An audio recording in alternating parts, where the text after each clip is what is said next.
Alrighty, so just got a few more questions here. You talked a little bit about your experience with different churches. Do you want to expand on that a little bit? I know it's quite a long story, so you can talk about whatever you would like with that, like your experience with different churches and leadership and stuff like that. Sure. It was a really painful time for me because I was so actively involved. The first church that kicked me out, I was actually one of the pastors on one of the ministries. I was a lay pastor in charge of benevolence ministry that we ran for the poor people. And I think the thing that's most interesting to me about that, every Sunday, I would hobble forward with my cane and my crippled body and, go up to the altar to ask for prayer for healing. And we all thought that my healing would come in the form of all of a sudden, God would strike me, I'd throw my cane across, the stage, and I'd start dancing like us Pentecostals did and all that. And it didn't. My healing came when we found out that it was the intersex condition and it was the hormones. And oddly enough, it was a dream that God gave me on September 11th of 2002, interestingly enough, a year after tragedy in our country, that I saw this dream, and it had a lot of layers and really in depth. And it gave me 4 key points: that I would be healed, have a job in the counseling field, have a ministry to hurting and rejected people, and people who didn't know any better would think I was gay. And within a couple weeks of having the dream, all this stuff started happening. And then that's when we found out about the intersex condition, and I was healed. And then I got the job in the social work field. At the time, I didn't even have my degree. I got in on a special program where I could get into social work, which is my high school diploma. Since then, I've got a degree, and I've been able to really reach out to a lot of hurting and rejected people. And everybody thinks I'm gay. And, so it's kind of like everything really came to pass.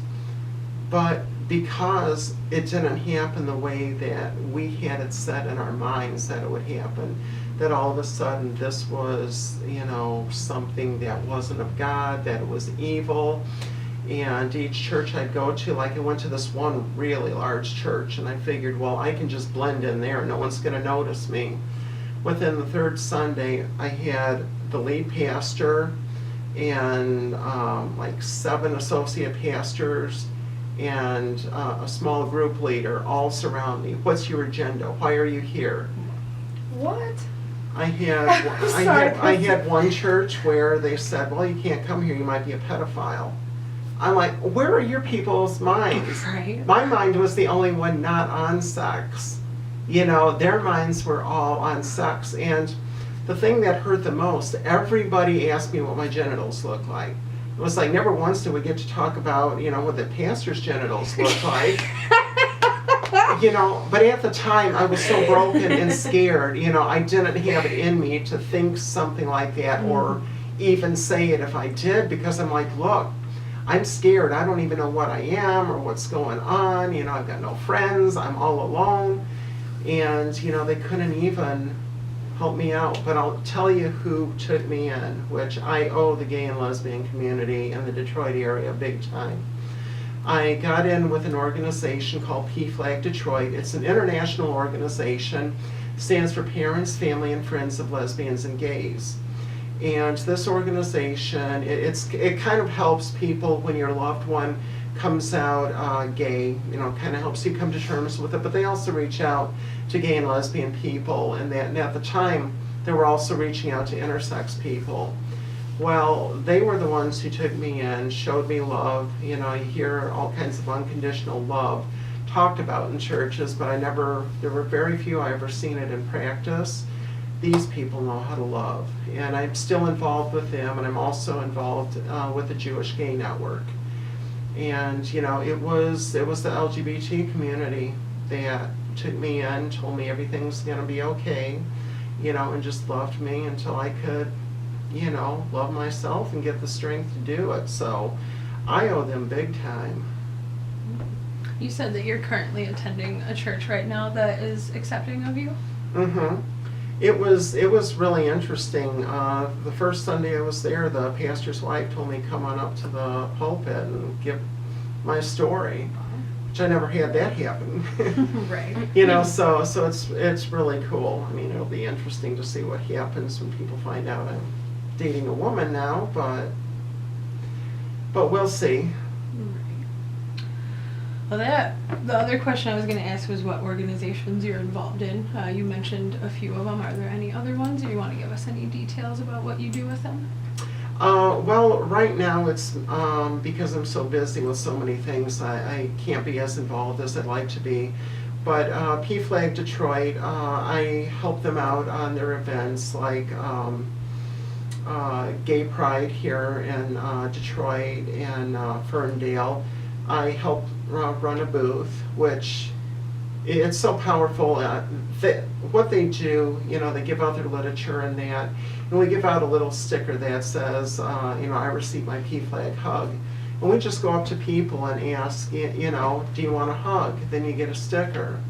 I remember one summer at Gay Pride in Ferndale, I walked up to this guy and he just burst out crying.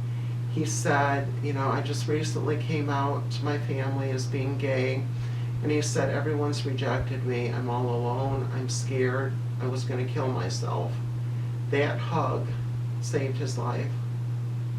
You know, and it's like, that's what I want to do, is, you know, it's all about saving lives.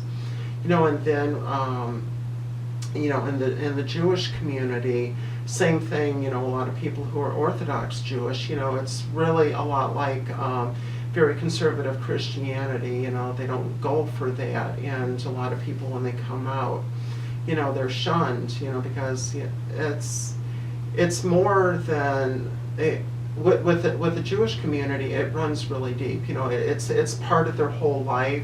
You've got culture, you've got tradition and everything. And then when you're cut off from everything, you know, it's a very lonely, scary time and place to be.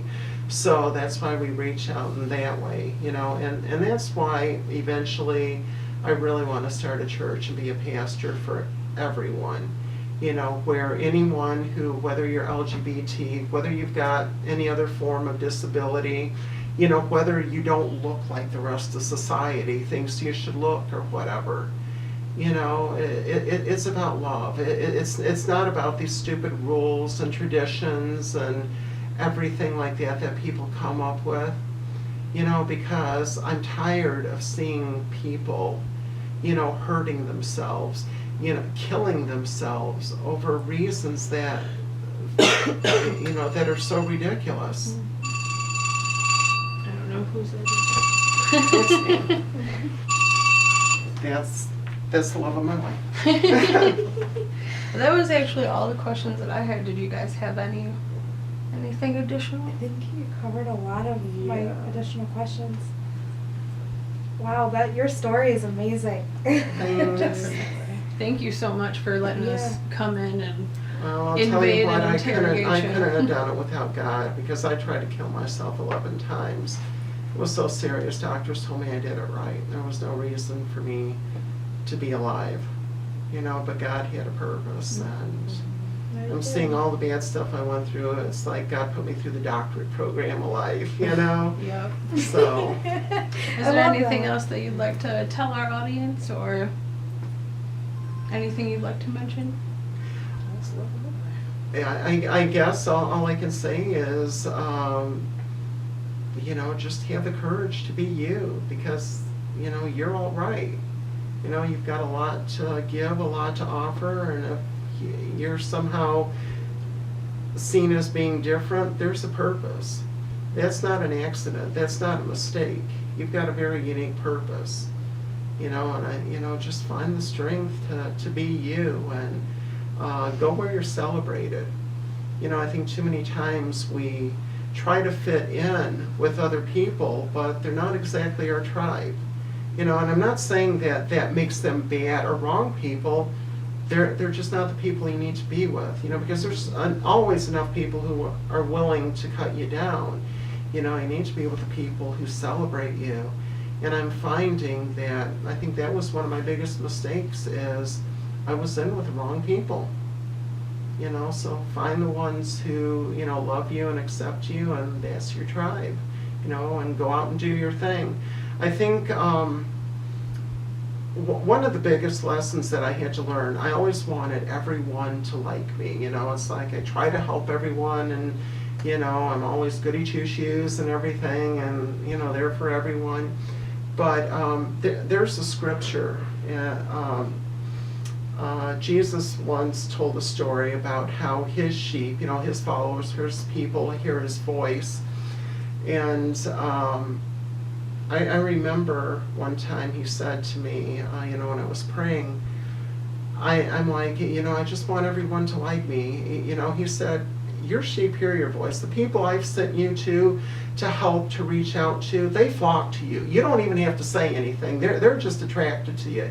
He said, those are your sheep. Those are your people. He said, the ones who are giving you a hard time, he said, they're not your people. He said, I got somebody else for them. So, you know, that's when it really came to me about the whole thing. You know, we've got our own little tribes and stuff like that. Just get in the tribe that you belong to, you know, and life is going to be a whole lot better. Awesome. Thank you so much, Kara. Girl, you make me tear up.